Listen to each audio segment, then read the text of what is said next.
একটা বাচ্চা যে ট্রল হচ্ছে। আসসালামু আলাইকুম, আমি সামিল বাবা। প্রয়াত অভিনেতা আব্দুল কাদেরের নাতনি হিসেবে ছোটবেলা থেকেই লাইমলাইটে থাকা শিশুশিল্পী ও কন্টেন্ট ক্রিয়েটর সিমরিন লুবাবা গত বছর বিনোদন অঙ্গন থেকে সরে দাঁড়ানোর ঘোষণা দেন। গ্ল্যামার জগৎ ছেড়ে তিনি শুরু করেন ধর্মীয় জীবনযাপন। অনেকেই সমালোচনা করছেন যে দেশের রাজনৈতিক পট পরিবর্তনের সাথে সাথে লুবাবার এই লাইফস্টাইলও একটি কৌশলগত রূপান্তর বা অ্যাডাপ্টেশন হতে পারে।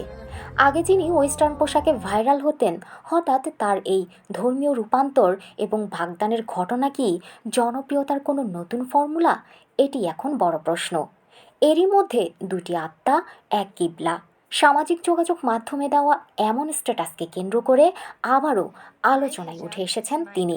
স্ট্যাটাসে লুবাবা লেখেন, আল্লাহ আমাকে একজন দিন শেখার সঙ্গী উপহার দিয়েছেন। এই পোস্টের পর সামাজিক যোগাযোগ মাধ্যমে দ্রুত ছড়িয়ে পড়ে লুবাবা বিয়ে করেছেন। মাত্র 15 বছর বয়সে বিয়ে, এমন একটি খবর ছড়িয়ে পড়তেই দেশ জুড়ে শুরু হয় আলোচনা, সমালোচনা এবং প্রশ্ন, এটি কি বাল্যবিবাহ? তবে পরবর্তীতে নতুন এক পোস্টে লুবাবা বিষয়টি পরিষ্কার করেন।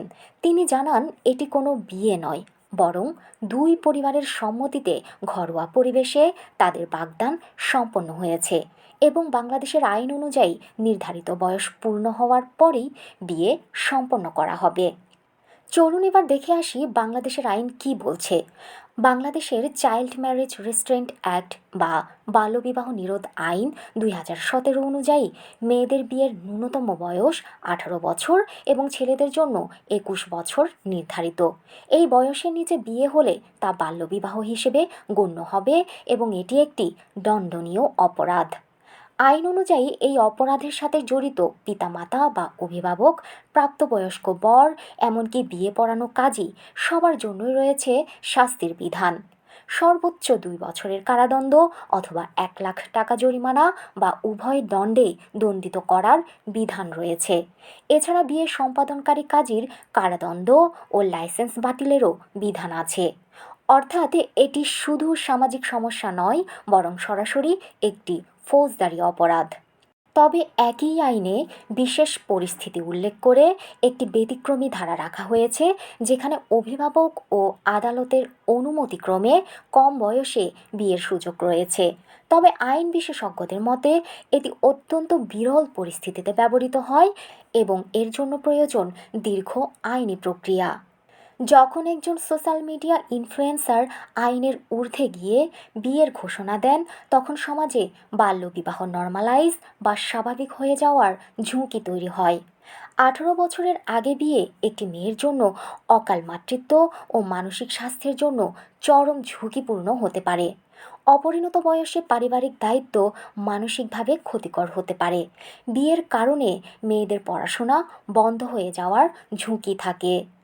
এই ঘটনার আরও একটি গুরুত্বপূর্ণ দিক হল সামাজিক প্রতিক্রিয়া।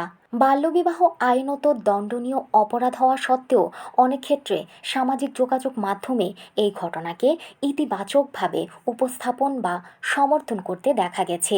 এটি একটি উদ্বেগজনক প্রবণতা, কারণ সামাজিক স্বীকৃতি বা নীরব সমর্থন আইন প্রয়োগের সংস্কৃতিকে দুর্বল করে এবং একই ধরনের ঘটনার পুনরাবৃত্তির ঝুঁকি বাড়ায়।